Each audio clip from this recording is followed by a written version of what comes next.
கலயே சுந்தராகாரம் சதைக பிரியதர்ஷனம் அஜ்ஞான நாசகம் தேவம் சத்குரும் முரளீதரம். சத்குரு மகாராஜ் கி. ஸ்ரீபதியான பகவான் மாதுரி சகி சமேத பிரேமிகவரத டாக்கூர்ஜியுடைய பரம கிருபையினாலையும் நம் குருநாதர் மகாரண்யம் ஸ்ரீ ஸ்ரீ முரளிதர சுவாமிகளுடைய பரம அனுகிரகத்தினாலையும் ஸ்ரீமத் பாகவதம் எளிமையாக இருக்குது. பாகவதம் அதை எளிமையாக பார்த்துட்டு இருக்கோம். பாகவதமே சொல்லும் பொழுது சொல்லியிருக்கேன், யாருக்கு எளிமையாக இருக்குன்னா உங்களை போன்ற பக்தர்களுக்கு பாகவதம் ரொம்ப எளிமையாக இருக்கும். பக்தியா பாகவதம் ஏயம் அப்படின்னு. பாகவதத்தில் ரொம்ப முக்கியமான ஸ்துதிகளில் பீஷ்ம ஸ்துதி அப்படின்னு 2வது ஸ்துதியை பார்த்துட்டு வரோம். முதல் ஸ்துதியான குந்தி ஸ்துதி ஒரு வாழ்க்கையை நன்னா பார்த்த ஒரு பாட்டி நன்றியோட அந்த வாழ்க்கையில பகவான் ஒவ்வொரு அடியிலையும் பகவான் தான் என் வாழ்க்கையில என்னை தாங்கினான் அப்படிங்கிறத நன்றியோட ஸ்மரிக்கக்கூடிய ஒரு ஸ்மிருதி, ஒரு ஸ்துதி. அழகா ஒரு கதை குருநாதர் சொல்லுவார். ஒருவன் வாழ்க்கையில சௌக்கியமா இருந்தான், திடீர்னு அவனுக்கு ஒரு கஷ்டம் வந்துருத்தான். கஷ்டம் வரும்பொழுது ரொம்ப வருத்தப்பட்டு, இப்படி கஷ்டம் வந்துட்டே இருக்கே, எனக்கு இவ்வளோ கஷ்டம் வந்துட்டே இருக்கே அப்படின்னு தன்னுடைய பூஜை அறையில் சென்று பகவான் கிட்ட முறையிட்டானா. சௌக்கியமாக இருக்கும்போது என் கூட இருந்த, துக்கப்படும் பொழுது நீ விட்டு போயிட்ட பத்தியா அப்படின்னு. அப்படி சொல்லிகிட்டே இருந்துட்டு அப்படி ஒரு தூக்கம் வந்துருது அவனுக்கு. தூக்கத்தில் அவனுக்கு ஒரு ஆச்சரியமான ஒரு காட்சி. அதில் எப்படி இருக்குன்னா, தான் வாழ்க்கையே எப்படி அந்த பயணத்தை எப்படி பார்த்தான்னா, கடலோரத்தில் அவன் நடக்கிற மாதிரியான ஒரு காட்சியாக அவனுடைய வாழ்க்கை பயணத்தையே பார்த்தான். ஆரம்ப காலம்ங்கிறது முதல் அடி வைக்கிறதுங்கிறது அவன் பிறந்தது. ஒரு 10 வயசு அவன் இருக்கும்பொழுது ஒரு 10 அடி எடுத்து வச்சிருக்கான். அவன் வாழ்க்கையில நடந்த முக்கியமான காரியங்கள்லாம் அவனுடைய பயணமாவே தெரிஞ்சுது. எப்படி பயணம் தெரிஞ்சதுன்னா, அவனுடைய அடிச்சுவடி இருந்துதான். பீச்சில் எல்லாம் நடந்தோன்னு வச்சுக்கோங்களேன், நம்ம கால் வச்சோம்னா அந்த கால் பதியும் இல்லையா, அப்போ அவன் பார்த்துட்டே வந்தான். கரெக்டா அவன் சந்தேகப்பட்ட மாதிரியே ஆச்சு. என்னன்னா, நான் சௌக்கியமா இருக்கும்பொழுது 2 அடிச்சுவடி தெரிஞ்சது, ஒன்னு நானும் ஒன்னு நீ கிருஷ்ணா. நான் இப்ப கஷ்டப்படும் போது ஒரு அடிச்சுவடி தான் தெரியறது பார், என்னை விட்டு போயிட்ட பார் அப்படின்னா. உடனே கிருஷ்ணர் சிரிச்சுட்டே சொன்னார், அந்த பழைய அடிச்சுவடியை ஒழுங்கா பாரு, புது அடிச்சுவடியை ஒழுங்கா பாரு அப்படின்னார். உடனே பார்த்தான், தெரியறது அங்க 2 இருக்கு, இங்க 1 இருக்குன்னு. இல்ல இல்ல, ஒன்னும் நல்லா பாருன்னா. பழைய அடிச்சுவடி உங்க கால் மாதிரி என் கால் மாதிரி 2 லைன் இருந்துதான். புது அடிச்சுவடியில சங்கு இருந்துதான், சக்கரம் இருந்துதான், அப்புறம் யவம்னு சொல்லக்கூடிய ஒரு சின்ன ஒரு தானிய ரேகை எல்லாம் இருந்தது. பார்த்து ஆச்சரியப்பட்டேன், அடிச்சுவடி மாறி போயிடுத்தானா. அதெல்லாம் ஒரு மண்ணும் மாறல, ஒரு மண்ணும் மாறல. அங்க என்ன மாறித்துன்னா, நீ சந்தோஷமா இருக்கும்போது உன் கூட வந்தேன்டா, கஷ்டமா இருக்கும்போது நடந்தது நான்டா, என் தோல்ல தூக்கிண்டு உன்னை நான் தூக்கின்னு போனேன், அது உனக்கு புரியலையான்னு கேட்கிற. நம்ம கல்யாண ஸ்ரீனிவாச பெருமாளை பார்த்து ஸ்ரீ அம்மாள் பார்க்கும்பொழுது அழகான ஒரு பாடல் பாடுகிறாள். அதுல ஒரு திவ்ய காட்சியில நம்ம ஸ்ரீனிவாச பெருமாள் காட்டுறார். என்னன்னா, யாரெல்லாம் ஸ்ரீனிவாச பெருமாளை வந்து தரிசனம் பண்ணி உண்மையில அவரை பார்த்து நாமத்தை சொல்லி அவரை வழிபடுறோமோ, அவர்களுடைய பாரத்தை தான் தோல்ல ஏத்திக்கிறத அவங்க பார்த்தாங்க. அவங்க சாதாரணமான ஒரு அம்மையார் கிடையாது, தெய்வீக விஷயத்தை பார்க்கக்கூடிய ஒரு அம்மையாரா இருக்கிறதுனால இந்த ஒரு அம்மாளுடைய ஒரு அனுபவம் அது. அதனால இந்த குந்தி தேவிக்கு அது தெரியாது. நான் கஷ்டப்படும் பொழுதெல்லாம் கிருஷ்ணன் என் கூட இருந்தான்னு நான் சொல்லல, கிருஷ்ணன் என் தோல்லனா தாங்கினான். கஷ்டத்தை தாங்கிறது அவன். கஷ்டத்துல நான் ஒரு சொட்டு கண்ணீர் விட்டேன்னா பகவான் 4 சொட்டு கண்ணீர் விடுறான்.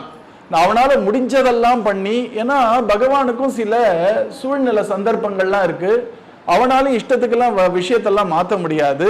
முடிஞ்ச வரைக்கும் மாத்தறான். ஆனா ஒண்ணு பண்றான், நம்ம பாரத்தை நிச்சயமா அவன் தோல்ல போட்டுக்கிறான். குருநாதர் அழகா சொல்லுவார், உலகத்துல கவலைங்கிறது ஒருத்தர் தான் படணும். ஒண்ணு நீ கவலைப்படு, இல்லைன்னா குருநாதர் கவலைப்படுவார். நம்ம கவலைப்பட ஆரம்பிச்சோம்னா அவர் கவலையை விட்டுருவார். ஏன்னா யாரும் ஒருத்தர் தான் கவலைப்படணும். நம்ம என்ன பண்ணணும்னா, கஷ்டம் வந்தாலும் நம்மளுடைய முயற்சி ஒரு பக்கம் இருக்கும் பொழுது அவர் மேல பாரத்தை போடு, அவர் மேல பாரத்தை போடுன்னா என்ன அர்த்தம்னா, அவர் மேல நம்பிக்கையை வச்சு நம்ம விடாம நாமா சொல்லியிருந்தோம்னா கவலையை அவர் போடுவார். நம்ம கவலைப்பட்டா நமக்கு ஹார்ட் தான் வீக்கா போகும். ஆனா குருநாதர் கவலைப்பட்டா எல்லாம் சரியாவே போயிடும். அதனால ரொம்ப அழகா சொல்றார் பகவான் கீதையில, அனன்யாஸ் சிந்தயந்தோமாம் ஏஜனாஹா பரியுபாசதே தேஷாம் நித்யாபியுக்தானாம் யோகக்ஷேமம் வஹாம்யஹம். பகவான் சொல்றான், நீ கவலைப்படாம, பகவான் இருக்கான், நம்ம பிரேமிகவர்தன் இருக்கான், நம்ம குருநாதர் இருக்காரு, நிம்மதியா நம்ம மாட்டுக்கு வாழ்க்கையை நடத்திட்டே போனோம்னா அவனுக்கு தேவையான சேர்க்க வேண்டியதும் சேர்ப்பேன், இருக்க வேண்டியதை காப்பாத்துறதும் என்னுடைய பொறுப்புன்றான் இல்லையா? எப்பவுமே 2 பேர்கிட்ட பொறுப்பு கொடுத்தா உருப்பிடுமா அது? உதாரணத்துக்கு நீங்களே இப்போ 2 பேர் இருக்கீங்க வீட்டில், ஒன்று நான் பாலை பார்த்துக்கிறேன், இல்லை நீ பாலை பார்த்துக்கோ. அவர் பாலை பார்த்துக்கிறேன் நீ பார்த்துக்கோண்ணா, நம்ம என்ன நினைப்போம், அவன் பார்த்துப்பான்னு நம்ம விட்டுடுவோம், இவ பார்த்துப்பான்னு இவர் விட்டுருவார், மொத்தமாக பால் பொங்கலோ பொங்கல் தான் நிச்சு இல்லையா? அந்த மாதிரி கவலைங்கிறது ஒருத்தர் தான் படணும். நம்ம அனாவசியமா பட்டு நம்ம உடலையும் மனசையும் கெடுத்துக்க வேண்டாம். அந்த கவலை படுறதுக்குன்னே ஒருத்தர் இருக்கார், அப்பா மாதிரி அம்மா மாதிரி குருநாதர் இருக்கார், பிரேமிக்கவர்தன் இருக்கார். இதை குந்தி தேவி உணர்றா. அதனால்தான் குந்தி தேவி சொன்னா, இனிமே கஷ்டம் வரட்டுமே அப்படின்னா, இப்ப கிருஷ்ணன் பார்த்தான் கஷ்டம் உனக்கு இல்லையா எனக்குன்னா, நீ நிம்மதியா உட்காந்து நிறைய ராமா பாடின்னு உட்காந்துட்டு இருப்ப, நானா பார்த்து எல்லாம் பண்ண வேண்டி இருக்கு. நாமதேவர் வீடு இருக்கு இல்லையா, அவர் மாட்டுக்கு ஜாலியா ராமகிருஷ்ண ஹரி ராமகிருஷ்ண ஹரின்னு பாடிட்டு இருப்பாரு. வீட்டுல அந்த செவுரு ஆட ஆரம்பிச்சிருக்கு. ஒண்ணு அவர் வீட்டுல இருக்க குழந்தைங்களாவது அப்பா அப்பா செவுரு ஆடுறதுன்னு பயப்படணும், அது இவருக்கு மேல இருக்கு எல்லாம். அவர் ராமகிருஷ்ணாரின்னா இது 2 வாட்டி வாசுதேவாரின்னு குதிக்கிறது. அவர் பத்னியாவது கொஞ்சம் உலகத்துல என்ன நடக்கிறதுன்னு பார்க்கணும், அவளுக்கும் அதெல்லாம் தெரியல. எல்லாரும் அம்மா அப்பா குழந்தை பையன் பேரன் எல்லாம் உட்காந்து ராமகிருஷ்ணரி குடிச்சா பாவம் கவலைப்படுறது பாண்டுறங்க தான். என்ன பண்ணிருக்கலாம், மழையை நிறுத்தி இருக்கலாம். ஆனா பக்கத்துல ஒருத்தர் மழை வரணும்னு அவர் ராமகிருஷ்ணரி சொல்லிட்டு இருக்கார், அதனால மழையை நிறுத்த முடியாது. இவர் கொஞ்சம் உஷார்படுத்தலாம், டே பாத்துரா அப்படின்னு சொல்லலாம். ஆனா இங்க கிருஷ்ணர் என்ன பண்றாருன்னா, இவருக்குன்னா உஷார்படுத்த வேண்டியிருக்கு. என்ன இவர் குதிக்கிற குதியில பீதாம்பரம் அவிழ்றது, இங்க கபீர்தாசர் பார்த்து உஷாரப்படுத்துறார். உடனே கடைசியா இவர் பார்த்தார், இதெல்லாம் சரிப்பட்டு வராது, இவனுக்கு நான் மாளிகை கொடுத்தாலும் உள்ள போக மாட்டான். ஆடுற சுவரை மெனக்கெட்டு பாண்டவன் இப்படி பிடிச்சு நிக்கிறானா. ஏன்னா இது விழுந்துடக்கூடாதுன்னு. ஏன் விழுந்துடக்கூடாதுன்னா பஜனை ஸ்டாப் ஆயிடுமா. அவனும் ரொம்ப சுயநலக்காரன் இந்த கிருஷ்ணன். இந்த பஜனை நின்று போயிருக்குன்னா கொஞ்சம் போர் அடிச்சிடும் பகவானுக்கு. இந்த பஜனை தடப்படாம நடக்கணுங்கிறதுனால தாங்கின நிக்கிறான்னா கவலை ஒருத்தர் தான் படணும். குந்தி தேவி கவலையே படலை. ஒரு லெவலுக்கு மேல பாகவத்திலேயே சொல்றது, முதல் முறை கிருஷ்ணர் போய் குந்தியை பார்க்கும் போதும் ஓன அழறா குந்தி. என்ன இப்படி ஆயிடுத்து கிருஷ்ணா பாத்தியா எங்க நிலைமை இப்படிலாம் அழறா. குந்தி அக்ரூரை அனுப்புறார் கிருஷ்ணர். முதல்ல கிருஷ்ணர் போல அக்ரூரை அனுப்புறார். அக்ரூரர் தெரியும் இல்லையா, கிருஷ்ணரோட அடிச்சுடைய பார்த்த உடனே புரண்டாரு. அந்த பாகவதர் அனுப்புறார், பாண்டவர்களுடைய அம்மாலாம் இருக்காளே எப்படி இருக்கான்னு கேட்டுட்டு வான்னு. அப்போ குந்தி அழறா, இப்படி எடுத்து பாரு நம்ம நிலைமை அப்படின்னு. அது பழைய குந்தி. நாமம் சொல்லி சொல்லி சொல்லி இப்ப குந்தி எந்த அளவுக்கு போயிட்டானா, கஷ்டமா வரட்டுமே அப்படின்ற. இந்த சுவாமி விவேகானந்தர் இருந்தார் இல்லையா, அவர் சொல்றார், குந்திய மனசுல வச்சுதான் சொன்னார் போல இருக்கு. ஒரு பக்தனை பார்த்து இந்த கஷ்டங்கள்லாம் ஒரு கூட்டமா பர்மிஷன் கேட்கறதான், கொஞ்சம் நாங்க தங்கலாமா அப்படின்னு, உங்களை கொஞ்சம் கஷ்டப்படுத்தலாமா, நாங்க ஒரு 4-5 பேரா வந்துட்டு இருக்கோம், உங்களை கொஞ்சம் கஷ்டப்படுத்தலாமான்னு கேட்டுதான். உடனே அந்த பக்தன் சொன்னானா, இது எப்படி இருக்குன்னா, ஒரு காளை மாட்டோட கொம்புல 10 கொசு ஒரு 5 நிமிஷம் உட்காரலாமா, பாரமா இருக்குமான்னு கேட்கற மாதிரி இருக்கு. நீ என்ன உன் அண்ணன் தம்பி அத்தை பாட்டன் எல்லாரையும் கூட்டின்னு வா, எவ்வளவு கஷ்டம் வந்தாலும் எனக்கு கவலையே இல்லை. ஏன்னா கஷ்டப்பட போறது நான் இல்லை, அது சரிப்படுத்த போறது என்னுடைய பகவான் என் குருநாதர்னு சொல்றாரு. அதுதான் குந்தியுடைய அற்புதமான ஒரு குணம். இதெல்லாம் முதல்ல பாகவதத்துல வச்சதே எதற்காகனா, நம்ம மனசு நல்லா ஸ்ட்ராங்கா இருந்தா தான் நல்லா பக்தி பண்ண முடியுங்கிறதுனால. எப்போ பக்தி பண்றோமோ ஒண்ணு பண்ணக்கூடாது, புலம்ப கூடாது. ஒண்ணு வேணா புலம்பலாம். என்னன்னா, இன்னைக்கு சத்சங்கம் கிடைக்கலையேன்னு புலம்பலாம், அழகான புலம்பல். இன்னைக்கு குருநாதரை பார்க்க முடியலையேன்னு புலம்பலாம், குருநாதர் பார்த்து 2 வார்த்தை பேசலையேன்னு புலம்பலாம். இதெல்லாம் நல்ல புலம்பல். இதுக்காக கஷ்டப்பட்டு புலம்பாதீங்க, வந்தா புலம்புங்க. இது புலம்பணும்னு ஆரம்பிச்சிடாதீங்க. இது பக்தியை மட்டும் நடிக்க கூடாது, தானா வந்தா வரட்டும், இல்லைன்னா பேசாம நாமா சொல்லுவோம். நேற்று குருநாதர் அழகா ஒரு விஷயம் சொன்னார். நீங்கள்லாம் நிறைய பேர் பூரிக்கு வந்தீர்கள், பிருந்தாவனத்துக்கு வந்தீர்கள். அங்க எவ்வளவு சாதுக்கள் 24 மணி நேரம் ஹரே ராமா சொல்லிட்டே இருக்கார்கள். அவர்களை போய் நீங்க ஏன் ஹரே ராமா சொல்றீர்கள்னா, பக்திக்காக சொல்றேன், மோட்சத்துக்காக சொல்றேன், ஒரு பதில் கிடையாது. அவர் ஏன் சொல்றோங்கிற ஒரு எண்ணம் இல்லாம 24 மணி நேரம் ஹரே ராம ஹரே சொல்லிட்டே இருக்கார்கள். இதுதான் பக்தியோடைய உச்சகட்டம் இல்லையா? அந்த டாக்கூர்னு ஒருத்தர் இருந்தார், அவருக்கு ஹரிதாசனே பேர். அவர் சித்தபகுல்னு ஒரு இடம் குருநாதர் ரொம்ப பிடிச்ச இடம். நம்ம பாரத தேசத்திலேயே குருநாதர் சொல்றார் 3 இடம் எனக்கு ரொம்ப பிடிக்கும். ஒன்னு நம்ம நாமத்வார், அதை விட்டுருங்க, அதை தவிர 3 சொல்றேன். என்னன்னா, திருவேண்டரம் பக்கத்துல ஒரு இடம் இருக்கு, அபேதானந்த சுவாமின்னு ஒருத்தர் இருந்தார். அவர் 24 மணி நேரம் ஹரே ராமா சொல்லிட்டு இருப்பார். அந்த இடத்துல 24 மணி நேரம் ஹரே ராமா சொல்லிட்டே இருப்பார்கள். குருநாதர் சொன்னார், அந்த இடம் எனக்கு ரொம்ப பிடிக்கும். 2வது இடம் என்ன பிடிக்கும் அப்படின்னா, பிருந்தாவனத்திலே ராதா குண்டம்னு ஒரு இடம் இருக்கு. அந்த இடத்துல ரகுநாத தாச கோஸ்வாமின்னு ஒருத்தர், அவர் கதை இப்போன்னு சொல்றேன் உங்களுக்கு. என்ன ஒரு மகாத்மா, 120 வருஷமோ 110 வருஷமோ இருந்தார். 1/2 டம்ளர் பால் தான் குடிப்பார். நீங்களும் ஒழுங்கா சாப்பிடணும், உடனே ஆரம்பிச்சிடாதீங்க இப்படிலாம். கேட்கறது தான் இதெல்லாம் அழகு. அதை பார்த்து நம்ம நிறைய நாமா சொல்லணும்னு பார்த்துக்கோங்க. அவர் என்ன சாப்பிட்டார், அவர் என்ன போட்டுட்டாருலாம் விஷயம் இல்லை. அவர் ஒரு 1/2 டம்ளர் பால் தான் குடிப்பார்.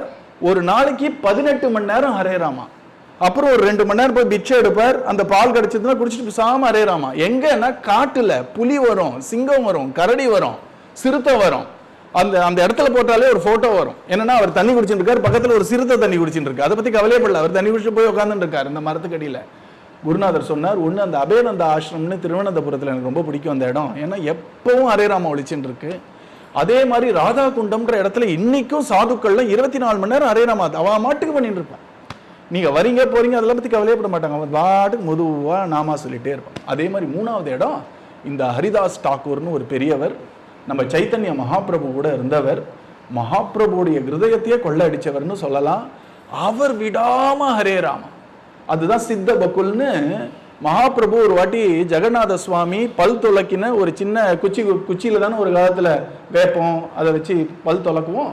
அந்த குச்சியை கொடுத்தாராம். மகாபிரபு கைப்பட்டது அந்த இடத்துல நாமா இருந்ததுனால அதுக்கே உயிர் வந்து ஒரு பெரிய மரமா எடுத்தது. அந்த மரத்துல தான் அடியில இந்த டாக்கூர் விடாம ஹரே ராமா. இப்போ இந்த ஹரே ராமா சொல்றவர்களை பார்த்து மகாபிரபு ஒரு நாள் கேட்டாராம் அந்த ஹரிதாஸ் டாக்கூரை பார்த்து, உனக்கு என்ன வரம் வேணும், உனக்கு என்ன வேணும்? அவர் சொன்னாராம், எனக்கு எல்லாமே உங்க கிருபையில பூர்ணமா இருக்கு, ஆனா ஒரே ஒரு வரம், என்னைக்கு என்னால 1 லட்சத்துக்கு மேல 3 லட்சம் நாமம் சொல்ல முடியாதோ அந்த நாள் என்னுடைய வாழ்க்கையுடைய கடைசி நாளா இருக்கணும்ட்டார்.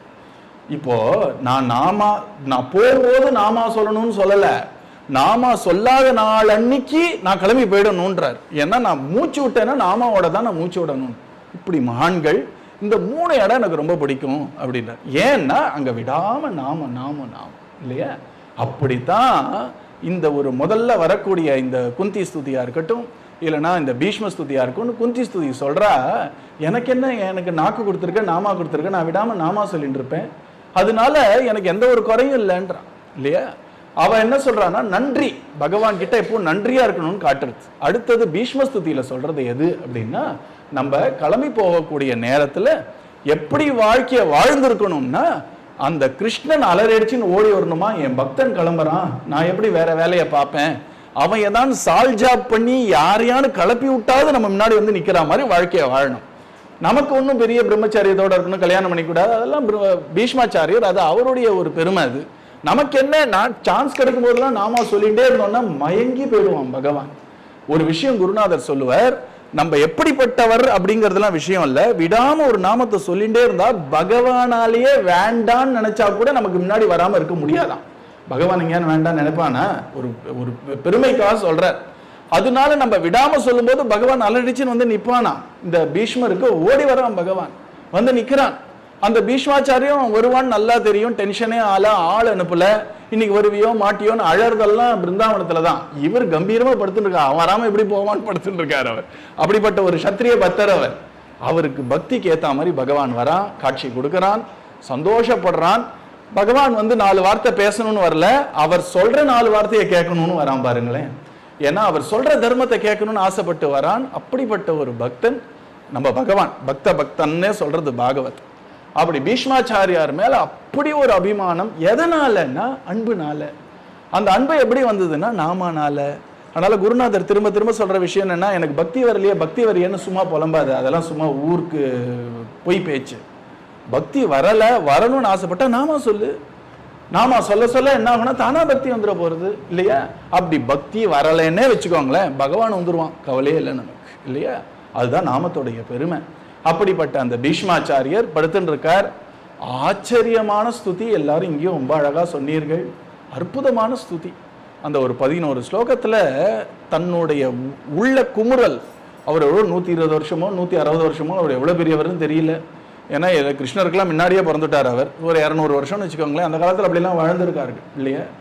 அந்த ஒரு பழுத்த கிழவர் இவ்வளவு நாள் தான் இதயத்துல வெள்ள காட்டாதத கடைசியா கிளம்ப போறோம்னு உடனே அந்த ரகசியத்தை கிருஷ்ணன் முன்னாடி இருந்ததுனால வெளில வந்துருச்சு. யாருமே பக்தியை வெளிலலாம் சொல்லவே மாட்டார்கள்.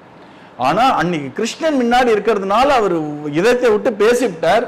அதை சுக்கர் எங்கேருந்து உட்காந்து கேட்டாரோ தெரியல, கப்புன்னு எழுதிவிட்டார் அவர், நம்ம வியாசர். நமக்கு அது கிடைச்சிருக்கு.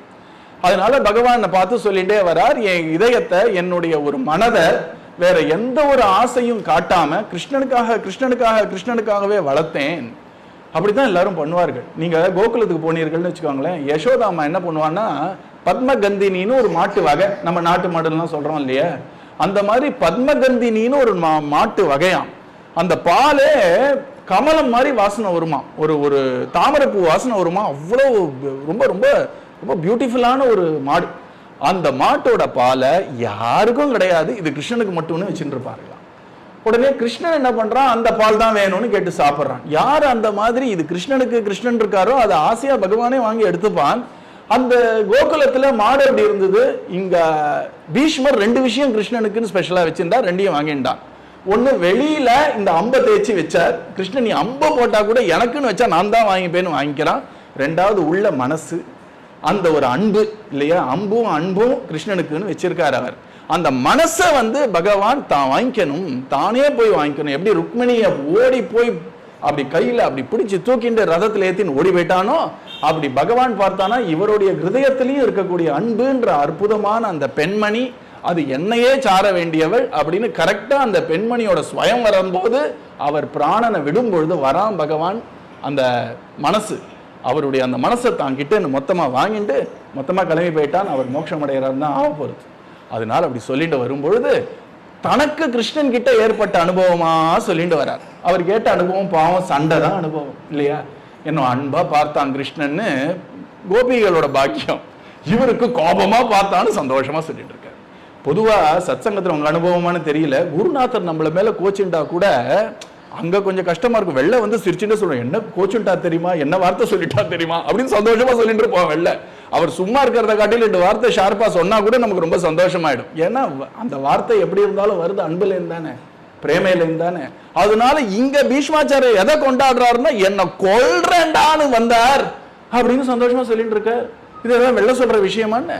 ஆனா அவருக்கு கிருஷ்ணன் பண்ண எல்லாமே மதுரமா இருக்கு, இனிமையா இருக்குங்கிறதுனால கிருஷ்ணன் என்ன கொல்லணும்னு ஒரு சக்கரத்தை எடுத்துன்னு வந்தான் பார் அப்படின்னார். இந்த பீஷ்மரோட ஹிருதயம் பகவான் தன்னுடைய ஒரு அன்பன், அவன் ஒரு சத்தியம் பண்ணா தான் சத்தியம் மீறுவேன்ற அந்த பகவானுடைய குணம் இருக்கு பத்தீர்களா, அதைத்தான் பாகவதம் கொண்டாடுறது. அந்த ஒரு 11வது ஸ்கந்தத்துல முக்கியமா ஒரு விஷயம் வரப்போறது. அப்போ அவர் என்ன சொல்றார், நீ என்ன கதையை கேட்கணும் தெரியுமா அப்படின்னு கேட்கும்போது இந்த பீஷ்மாச்சாரிய கதையை தான் நீ கேட்கணும்ட்டார்.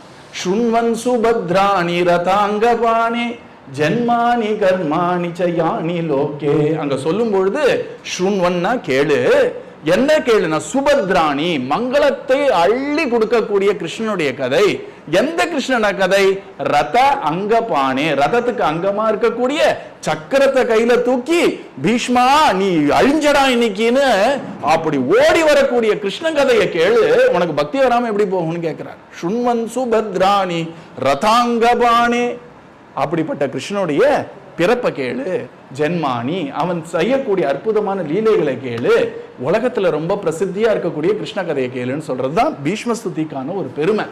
அதனால பீஷ்மர் சொல்லிண்டே வரார், கிருஷ்ணா நீ எப்படி ஆயிட்ட அப்படின்னா விஜயரத குடும்ப ஆத்ததோத்ரே, விஜயரத குடும்பம்ன்றார்.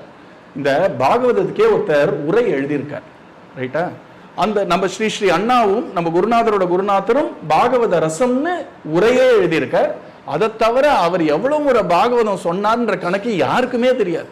1000 வாட்டி சொல்லியிருப்பார் பாகவதம், திரும்ப திரும்ப திரும்ப. அவர் பாகவதம் சொல்லாத நாளே இருந்திருக்காரு, அப்படிப்பட்டவர். அந்த மாதிரி ஸ்ரீதர சுவாமின்னு ஒருத்தர், அவர் ஒரு உரை எழுதியிருக்கார். அதுல அவர் சொல்றார், விஜயரத குடும்பம்னா என்ன அர்த்தம் அப்படின்னா, ஒரு குடும்ப தலைவன் தான் குடும்பத்தை பாதுகாக்க வேண்டும் என்றால் எல்லா நேரத்திலையும் உண்மையை பேசிட்டு தர்மமா இருக்கணும்லாம் அவசியம் இல்ல. குடும்பத்தை காப்பாத்துறதுக்காக அப்பப்போ நிறைய புருடா விடுவான், அப்பப்போ நிறைய கொஞ்சம் தகாத செயல்லாம் பண்ணுவானாம், பண்ணி எப்படியாவது குடும்பத்தை காப்பாற்றணும்னு பாப்பானாம். அப்படி இந்த கிருஷ்ணன் என்ன பண்ணிட்டான், இந்த ஒரு ரதத்தையும் அதுல இருக்கக்கூடிய அர்ஜுனனையும் காக்க வேண்டும் என்றால் இந்த தர்மம்னு ஒரு புஸ்தகம் இருக்கு இல்லையா, அதை மூடி அடியில சீட்டுக்கு அடியில போட்டுட்டான். இந்த போர் முடிஞ்ச அப்புறம் அர்ஜுனன் சௌக்கியமா இருந்த அப்புறம் திருப்பி தர்ம புக்கை திறந்துக்கலாம்னு விட்டுட்டானாம். அப்படிங்க இந்த பீஷ்மாச்சாரியர் சொல்றார், கிருஷ்ணா நீ எப்படியோ அப்படி எப்படியாவது இந்த அர்ஜுனனை காப்பாத்தி அவனை ஜெயிக்கணுங்கிறதுக்காக என்னெல்லாம் பண்ணடா நீ அப்படின்னு சொல்றாரு. இப்படி சொன்னா கிருஷ்ணனுக்கு எப்படி இருக்கும்? இல்லையா? தர்மாத்மா தர்மாத்மா தர்மஸ்ய பிரபு அச்சுதான்னு மற்றவெல்லாம் சொல்ல, அதர்மம் பண்ணியாவது பக்தனை காப்பாத்திரியப்பா அப்படின்னு கொண்டாடும் பொழுது கிருஷ்ணனே கொஞ்சம் தலையை குனிஞ்சுட்டானாம். என்ன இந்த தாத்தா இதெல்லாம் ஓப்பனா உடைக்கிறார் அப்படின்னு. இல்லை, இப்போ கூட அவன் அப்படிதான் தலையை குனிஞ்சுட்டு இருக்கான்னு நினைக்கிறேன். பின்னாடி இப்படி குனிஞ்சு அவனுக்கே கொஞ்சம் வெக்கம் வந்துதான். உடனே இந்த வெக்கத்தை பார்த்த உடனே கிருஷ்ணன் வெக்கப்பட்டா கூட கோபிகள் மாதிரி தான் வெக்கப்படுவான். ஏன்னா கோபிகளோட ஹிருதயத்துல கிருஷ்ணன் இருக்கான், கிருஷ்ணன் ஹிருதயத்துல கோபிகள் இருக்கிறதுனால அந்த வெக்கத்தை பார்த்த உடனே டக்குன்னு பீஷ்மாச்சாரியாருக்கு கோபிகள் ஞாபகம் இருந்தான். இந்த வெக்கம் எங்கேருந்து வந்தது? பிருந்தாவனத்திலேருந்து ஒட்டிகிட்டே இருக்கு அந்த கிருஷ்ணனுக்கு. லலித கதி விலாச வல்குஹாச பிரணய நிரீக்ஷண கல்பிதோருமானாக. இப்போ கிளம்புற சமயத்துல பீஷ்மாச்சாரியாருக்கு ஒரு அல்ப ஆசையாம். அவருக்கு தலையெழுத்தது கிடையாது. அவர் நினைச்சாராம், கிருஷ்ணா இதுதான் என் கடைசி பிறப்பு. ஒரு வசுவா இறங்கி வந்தேன், 8 வசுக்கள் ஒருத்தர் தானே அவர். நான் திருப்பி வசுவா போறேனோ இல்லைன்னா மொத்தமா நான் மோட்சத்துக்கு போறேனோ, எனக்குன்னு ஒரு ஆசைன்னு ஒன்று இருந்ததுன்னா அடுத்த ஜென்மோன்னு ஒன்று கொடுத்தா பிறப்பொன்றொன்று இருப்பானாகில் எனக்கு கோபியா ஒரு பிறப்பு கிடைக்காதா அப்படின்னு ஒரு நப்பாசையம். அது கிடையாதுன்னு தெரியும். கடைசியில் அவர் அட்ஜஸ்ட் பண்ணிட்டு வேற மாதிரி பாடிட்டு போயிட்டார் அவர். ஆனா ஆசை அப்படி இருக்கு. பீஷ்மாச்சாரியருக்கு கோபி ஆகணும்னு ஆசையான்னா அங்கதான் பார்க்கணும். கோபிகைகளை பத்தி சொல்றது யாருன்னா சுகமுனி. கோபிகளை பத்தி கொண்டாடுறது யாருன்னா சிவபெருமான். கோபிகளுடைய கதையை சொல்றது யாரு, இப்போ ஸ்மரிக்கிறது யாருன்னா பீஷ்மாச்சாரியர். இந்த 3 பேருக்குமே காமத்துடைய சம்பந்தமே கிடையாது. அந்த சிவபெருமான் என்ன பண்ணார் அப்படின்னா பார்வதி தேவி கிட்ட தனியா சொன்னாராம், எனக்கு இந்த கைலாசமும் பிடிக்கலமா, எனக்கு இந்த சிவபெருமானா இருக்கிறதெல்லாம் பிடிக்கல, நானே ஒரு கோபியா போயிடலாமான்னு பாக்குறேன் அப்படின்றார். அதனாலதான் பிருந்தாவனத்துல கோபேஸ்வரர்னு ஒரு கோவில் இருக்கு. அங்க உட்கார்ந்து இருக்கார் சிவபெருமான். எப்போன்னு கிருஷ்ணன் என்ன கோபி ஆக்குவானான்னு பார்க்கலாம், இல்லைன்னா எனக்கு ஒரு கோபி பக்தியாவது கொடுப்பானான்னு பார்க்கலான்னு உட்கார்ந்து இருக்கார். அவர் யாருன்னா மன்மதனை தன்னுடைய 3வது கண்ணை திறந்து எரிச்சவர். அப்படின்னா காமத்தை எரிச்சவர் அவர். அவர் கோபி ஆகணும்னு ஆசைப்படுறார், இல்லைன்னா கோபி மண்டலத்துல சேரணும்னு ஆசைப்படுறார். சுகமுனிக்கு ஆண் யாரு பெண் யாருன்ற வித்தியாசமே தெரியாது. அவருடைய கதையில ஒரு கதையை சேர்த்து சொல்கிறார்கள். சுகமுனி இப்போ பெரிய மகான்கள் இருக்காருன்னு வச்சுக்கோங்களேன், அவங்களுக்கு ஹிஸ்டரியே இருக்கக்கூடாது, அப்பதான் மகான்கள். அவர் இதை பண்ணார் அதை பண்ணார்னா அவர் ஞானியே கிடையாது. அவர் காரியம் நம்ம பண்ண வேண்டிய ஒரு காரியம், அவர் இருந்தார், அவ்வளவுதான், அதுக்கு மேல ஒண்ணும் கிடையாது. இந்த சுகமுனிக்கு மெனக்கெட்டு 2-3 கதையை ஏன் சொல்றார்கள் அப்படின்னா அவருடைய ஞானத்துடைய அந்த ஒரு எல்லையை காட்டுறாரு. ஒரு முறை வியாசரும் சுகரும் ஓடி போறாராம். சுகர் ஓடி போயிட்டே இருக்கும் பொழுது சில பெண்மணிகள், தேவலோகத்து பெண்மணிகள் நீராடி கொண்டிருக்கிறார்கள். சுகமுனி இப்படி கிளம்பி போயிட்டே இருக்காரு. அவங்களுக்கு எந்த ஒரு வித்தியாசமும் தெரியல, அவங்க மட்டும் ஜாலியா இருக்காங்க. பின்னாடியே வியாசர் வந்தோடனே டக்குன்னு எல்லாம் உடைய சரி பண்ணிட்டாராம். இப்போ வியாசரை குறைச்சு சொல்றதுக்காக இல்ல, சுகமுனி எவ்வளவு பெரியவர்னு காட்டுறதுக்கு. இது நம்ம ஹிந்து மதத்திலே அழகான ஒரு செயலி. அது இந்த கால தலைமுறையெல்லாம் புரிஞ்சுக்க வேண்டிய செயலி. நம்ம யாரான ஒருத்தரை இறக்கினோம்னா அவரை குத்தம் சொல்றதுன்னு நினைக்க கூடாது. இதுக்கு நகி நிந்தா நியாயம்னு வழமொழியில பேர். அப்படின்னா என்ன அர்த்தம்னா, ஒருத்தரை குறைக்கிறதே எதற்காகனா இன்னொருத்தரை ஏத்துறதுக்காக தானே தவிர இவரை குறை சொல்றதுக்காக கிடையாதுன்னு புரிஞ்சுக்கணும். இது ஒரு வழியான ஒரு பேச்சு இல்லையா? அதனால அவர் சொல்றார், வியாசரை குறைக்கிறதுக்காக சொல்ல, சுகமுனியை ஏத்துறதுக்காக சொல்றார். வியாசர் நின்னாராம். நின்னு கேட்டா இது என்ன நியாயம்? என் குழந்தை 16 வயசு, அவன் ஓடி போகும்போது உங்களுக்கு எந்த வித்தியாசமும் தெரியல, நான் ஓடும்போது தெரியறதான். அந்த பெண்மணிக்கெல்லாம் சொன்னாரா, அவன் அந்த கேள்வி கேட்கல, நீங்க கேட்கறீங்க பாத்தீங்களா அப்படின்றான். அவருக்கு ஆண் பெண் வித்தியாசமே தெரியாதுன்னா காமம் எங்கேருந்து வரப்போறது? அந்த சுகமுனி கோபிகளை கொண்டாடுறாருன்னா அப்படிப்பட்ட எங்கேயோ இருக்கிற விஷயம் கோபிகளுடைய பிரேமை நமக்கு முதல்லயே பாகவத்துல ஒரு ஹிண்ட் கொடுக்கிறாரு. அந்த கோபிகளை பத்தி தான் 10வது ஸ்கந்தத்துல பேச போறோம். அவங்க அன்புங்கிறது தூய்மையிலையும் தூய்மையிலையும் தூய்மை. கபீர்தாசர்னு ஒரு மகாத்மா சொல்றார், 1000 கபீர்தாசர் இருந்தா கூட ஒரு கோபிக்கு ஈடாக மாட்டார் அப்படின்னு சொல்றார். இங்க பீஷ்மாச்சாரியும் அப்படிதான் ஃபீல் பண்றார், ஒரு கோபியா நான் ஆக மாட்டேன் நான். இந்த கோபிகளுடைய பாக்கியத்தை சொல்றார். லலித கதி விலாச வல்குஹாச. பொதுவா பக்தி வந்தா பகவான் அடையலாம் இல்லையா? இங்க பகவானை அடைஞ்ச அப்புறம் இவங்களோட ஒரு பக்தியை பண்ணார். எல்லாம் தலைகீழா போயிடுது கோபிகளுக்கு. இப்படிதான் எடுத்து பாருங்களேன். நீங்க நிறைய தவம் ஏற்றினா, நிறைய நாமா சொன்னா குரு கிட்ட போய் சேரலான் இருக்கு. நம்ம பாக்கியம் என்னன்னா குரு கிட்ட சேர்ந்த அப்புறம் நாமா சொல்லின்னு உட்காந்துட்டு இருக்கோம். இதெல்லாம் என்ன பாக்கியம்? இதெல்லாம் ரொம்ப சில பேருக்கு தான் கிடைக்கிற விஷயம் இல்லையா? இந்த அர்ஜுனன் என்ன பண்றான், கிருஷ்ணன் உட்காந்துட்டு இருக்கான், எங்க சாரியட்ல ரதத்துல உட்காந்துட்டு இருக்கான். கிருஷ்ணனை உட்காந்துன்னு கிருஷ்ணனை பார்த்து கேட்டு இருக்கா, கிருஷ்ணாவும் அடையறதுக்கு என்ன வழி அப்படின்னு கேட்கிறான். பகவானும் சீரியஸா 700 ஸ்லோகம் பகவத்கீதைன்னு பேசிட்டு இருக்காரு. இவரோட வெள்ளந்து பாக்குற நமக்கெல்லாம் ஒன்னும் புரியவே மாட்டேங்குது. அவர் உனக்கு தேர் ஓட்டின்னு உட்காந்துட்டு இருக்காரா, அவர் எப்படி அடையிறதுன்னு உட்காந்து கேட்டு இருக்கு, அவனும் சீரியஸா பேசிட்டு இருக்கான் பாருங்க. இப்படித்தான் எல்லாமே இருக்கு பாகவதத்துல. இவங்க அடைஞ்ச அப்புறம் ஒரு பக்தி பண்ணார்களாம். அதுவும் பகவானை அடையறதுக்காக பக்தி பண்ணல, அடைஞ்ச அப்புறம் ஒரு பக்தி. அதுவும் அந்த பக்தியை தாம் பண்ணலையாம், பகவானே அவளுக்கு வளர்த்து விட்டானாம். அப்படி ஒரு பாக்கியம் கோபிகளுடைய பாக்கியம். அதை ஞாபகப்படுத்துறார். என்னன்னா பகவான் எப்படி நடப்பானோ அப்படியே நடக்க ஆரம்பிச்சிட்டார்களாம். இமிடேட் பண்ணல. சில பேர் என்ன பண்ணுவார்கள், இப்ப குருநாதர் நிறைய முடி வளர்த்தாருன்னா அவரும் நிறைய முடிய வளர்த்துப்பாங்க. குருநாதர் இப்படி ஒரு வஸ்திரத்தை எப்படி போட்டுன்னா அவனும் அப்படி வஸ்திரத்தை போட்டுப்பாங்க. அதெல்லாம் காப்பி அடிக்கிறது, இமிடேஷன்.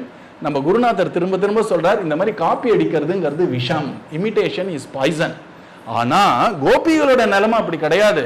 கிருஷ்ணனை நினைச்சு நினைச்சு நினைச்சு நினைச்சு அவங்க கிருஷ்ணன் மாதிரி நடக்கணும்லாம் ட்ரை பண்ணலையா, நடந்தா கிருஷ்ணன் மாதிரி நடக்க ஆரம்பிச்சிட்டார்களாம். எப்போ அப்படின்னா அந்த பிரேமையுடைய அந்த உச்சகட்டத்துல இந்த ராசலீலைன்னு பகவான் ஒரு விளையாட்டு பண்ணும்போது அவர்கள் என்ன ஆயிட்டார்னா ஒரு கிருஷ்ண பாவம் வந்து கிருஷ்ணர் மாதிரியே ஆயிட்டார்களாம். அவர்கள் அவனை மாதிரி நடக்கிறார்கள், அவன் மாதிரி பேசுறார்கள், அவன் மாதிரி சிரிக்கிறார்கள், அவனை மாதிரி உட்காரார்கள், அவன் பண்ண லீலைகள்லாம் தாம் பண்ணோம் அப்படின்னு ஆரம்பிச்சிட்டார்கள். இதெல்லாம் பார்த்து அந்த விஷயம் பீஷ்மருக்கு எப்படி தெரிஞ்சதுன்னு தெரியல, இது பரம ரகசியம். ஆனா அவரோட ஹிருதயம் எவ்வளவு பக்தி ஹிருதயமா இருந்ததுனால அர்ஜுனனுக்கு கூட காட்டாத விஷயத்தை இந்த பீஷ்ம தாத்தாக்கு பகவான் இதயத்துல காட்டியிருக்கான். பிருந்தாவன லீலையெல்லாம் வெள்ளெல்லாம் எல்லாருக்கும் தெரியாது, நமக்கு ஏதோ சுகமணி சொன்னதுனால தெரிஞ்சது. பீஷ்மருடைய பக்தினால கோபிகளுடைய பெருமை தெரியறது. அதனால அவர் சொல்றார், கிருதமனு கிருதவத்ய உன்மகாந்தாக பிரகிருதி மகன் கில யஸ்ய கோபவத்வஹா. இந்த ஒரு ஸ்லோகத்துல எனக்கு நீ பக்தியை கொடு அப்படின்ற ஒரு வார்த்தை வரல, அது வேற ஏதோ ஸ்லோகத்திலையும் இழுக்க வேண்டியிருக்கு. ஏன்னா கோபிகள்னு வந்த அப்புறம் பீஷ்மாச்சாரியர்களுக்கு தன்னையே மறந்துட்டார். தன்னை ஞாபகம் வச்சுட்டா தானே அப்படிப்பட்ட கிருஷ்ணா எனக்கு பக்தியை கொடுன்னு வரும். அங்க தன்னையே மறந்துட்டாராம். கோபிகளுடைய அந்த ஸ்மரணில இருந்துட்டு இருக்கார். அப்படி அந்த கோபிகள்லாம் இருந்தாலே கிருஷ்ணா அப்படின்னார். ஏன் இதை சொல்றாருன்னா எப்பவுமே பகவானை பிடிக்கணும்னு வச்சுக்கோங்களேன், அவனுக்கு பிடிச்சவனை பிடிக்கணுமா. அதனாலதான் பொதுவா ஒரு பாகவதால வச்சுட்டு பகவான் கிட்ட எல்லாரும் போவார்கள். பகவத் ராமானுஜாச்சாரியரே சொல்லும் பொழுது ஆளவந்தார் அப்படின்னு தான் குருவை பத்தி சொல்லுவார். அந்த ஆளவந்தானுடைய சிஷ்யன்கிறதுனால நீ எனக்கு கருணை பண்ணு அப்படின்பார். இந்த ஆளவந்தார் என்ன பண்ணார்னா அவருடைய தாத்தா பேரை இழுக்கிறார். அவர் ஒரு புஸ்தகம் எழுதியிருக்கார், ஒரு நூல் எழுதியிருக்கார். அப்போ முதல்ல எடுத்த உடனே நாதமுனிகள்னு என் தாத்தா இருந்தாரு, அந்த நாதமுனிகளுடைய பேரன்கிறதுனால எனக்கு அனுகிரகம் பண்ணுன்னு. இந்த பரீட்சித் என்ன தெரியுமா நினைக்கிறான், நான் அர்ஜுனனுடைய பேரன் தர்மபுத்திரனுடைய பேரன்கிறதுனால கிருஷ்ணன் எனக்கு அனுகிரகம் பண்ணியிருக்கார். இப்படித்தான் பக்தியில எல்லாரும் நினைப்பார்கள். அதனால கிருஷ்ணனை எப்படியாவது இந்த பீஷ்மர் மொத்தமா தனக்கு மொத்தவர்களும் பொரியணும்னா கிருஷ்ணனை சந்தோஷப்படுத்தணும். கிருஷ்ணனை சந்தோஷப்படுத்தணும்னா அவருக்கு பிடிச்சவர்கள் யாரோ அவர்களை புகழ்ந்தோம்னா கிருஷ்ணன் ரொம்ப சந்தோஷப்பட்டுடுவான். கிருஷ்ணனோட ஹிருதயமா இருக்கிறதே கோபிகைகள். அந்த கோபிகளுடைய பெருமையை சொன்ன உடனே கிருஷ்ணன் குளிர்ந்து போயிட்டான். அப்படிப்பட்ட கிருஷ்ணா எனக்கு உன்கிட்ட அந்த ஒரு அன்புங்கிறது ஏற்படட்டும்னு சொல்லாம சொல்றார். அவரால் அந்த வார்த்தையால சொல்ல முடியல, பட் அதுதான். உடனே அவர் சொன்னார், இதுக்கு இந்த மாதிரி நாயக்கர்கள்னு இருக்காரு. இப்பெல்லாம் நம்ம லிட்ரேச்சர் அவ்வளோ படிக்கிறது இல்லை. ஒரு ஹீரோனா எப்படி இருக்கணும்னு 4 வகை சொல்லியிருக்கு நம்ம சாஸ்திரம். இன்னும் இப்போ எல்லாம் ஹீரோவாகவே இல்லை இல்லையா, எல்லாம் ஜீரோவாக தான் இருக்கு. புஸ்தகத்தில் சொல்றேன். ஆனா இங்கெல்லாம் சொல்லும் பொழுது லலித நாயக்கன்னு ஒருத்தர் இருப்பார்கள். லலித நாயக்கன்னா பேர்லயே வருது இல்லையா, லலித அப்படின்னா என்னன்னா ரொம்ப ஃபைனா இருப்பாராம், ரொம்ப மிருதுவான ஹிருதயமாம். அந்த அந்த ஒரு நாயக்கனை பார்த்தாலே பெண்களுக்கெல்லாம் ரொம்ப பிடிக்குமா, லலித நாயக்கன். கிருஷ்ணன் தான் அந்த லலித நாயக்கன் இல்லையா. அதுக்கப்புறம் அவர் சொல்றார், உடனே நான் கிருஷ்ணனை கோபிகளோட நாயக்கன் உடனே அவனுக்கு ஏதோ கம்பீரம் இல்லைன்னு நினைக்காத, அந்த கம்பீரத்தையும் ஒரு இடத்துல பார்த்தேனே. எங்க பார்த்தேன் தெரியுமா, அந்த யுதிஷ்டருடைய ராஜசூய யஜ்யம்னு ஒரு யஜ்யம் பண்ணார். அது முடியும் பொழுது முக்கிய மரியாதை யாருக்குன்னா கிருஷ்ணனுக்குன்னு முடிவு பண்ணார்கள். அப்போ நடந்து வந்தான் பாரு கிருஷ்ணன், அடா அடா அடா அடா என்ன கம்பீரம் என்ன கம்பீரம். அவனை பார்த்தா எல்லாருக்கும் கை கூப்ப தோணித்தான். எந்த கிருஷ்ணனை தெரியுமா, இந்த யுதிஷ்டிரர் என்ன பண்ணார், பொதுவாக இந்த யாதவர்களுக்கு பட்டாபிஷேகம் கிடையாதுன்னு ஒரு வழக்கு வந்துருது. அப்போ அதனால சத்திரியர்கள்லாம் அவ்வளோ மதிக்கல போல இருக்கு. யுதிஷ்டருக்கு என்ன ஆசை தெரியுமா, எல்லாரும் கிருஷ்ணன் காலில் விழணும்னு ஆசை இருக்கு. அதுக்காக அவர் என்ன பண்ணார், நான் முதல்ல எல்லா சத்திரியர்களும் நான் அவர்கள் மேல ஒரு ஆளுமையை கொள்வேன். எப்படின்னா ஒரு யாகம் மாதிரி ஒன்று பண்ணணும், ராஜசூய யாகம்னு பேர். அதுல ஒண்ணு அவர் கொடுக்கிற பணத்தை கொடுத்துட்டு பேசாம வந்துடணும், இல்லைன்னா சண்டை போட்டு நாங்க எடுப்போம் பணத்தை. இது ஒரு சத்திரிய தர்மம். ஸோ எல்லா ஊருக்கும் போவார்கள், நான் ராஜசூய யாகம் பண்றேன், உடனே ரெசிப்ட் எழுதி கொடுத்துடணும். இல்லை சில இடத்துக்குலாம் போனால் ரிசீட் புக் எடுத்துன்னு வந்துடுவாங்க, கொடுக்கலன்னா விட மாட்டாங்க. அந்த மாதிரி ரெசிப்ட் புக் எடுத்துன்னு வந்துடுவாங்க.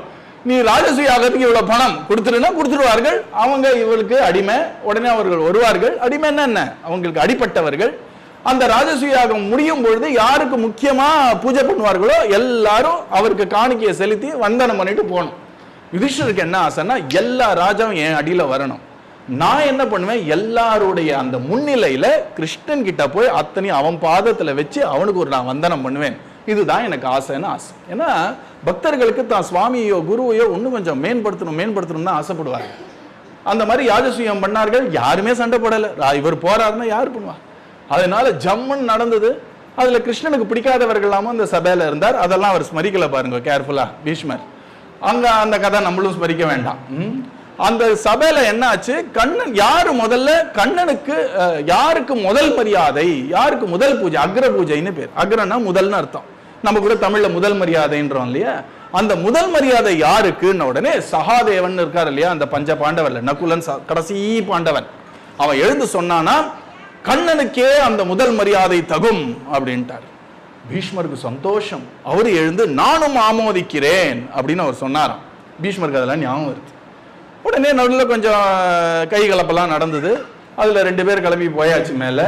அதுக்கப்புறம் பகவான் அங்க உட்கார்ந்து இருக்கும் பொழுது சொன்னார், என்ன ஒரு கம்பீரமா உட்கார்ந்த கிருஷ்ணா, அந்த கம்பீரத்தை அங்க பார்த்தேனே, அந்த ஒரு ராஜசூய யாகத்துல நீ அப்படி நடந்து போய் அந்த அந்த முதல் மரியாதையில வந்து உட்கார்ந்த போது எல்லாருக்கும் நம்ம பார்க்கிற கோகுல கண்ணனா இதுன்னு தோணி போயிடுமா.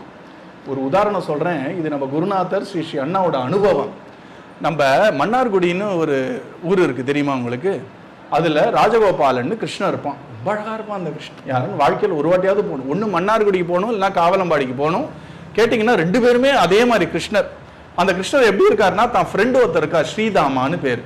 ஏன் ரொம்ப ஃப்ரெண்டுனா, ராதையோடைய அண்ணனா. பகவான் எதுவுமே காரணம் இல்லாம பண்ண மாட்டான்.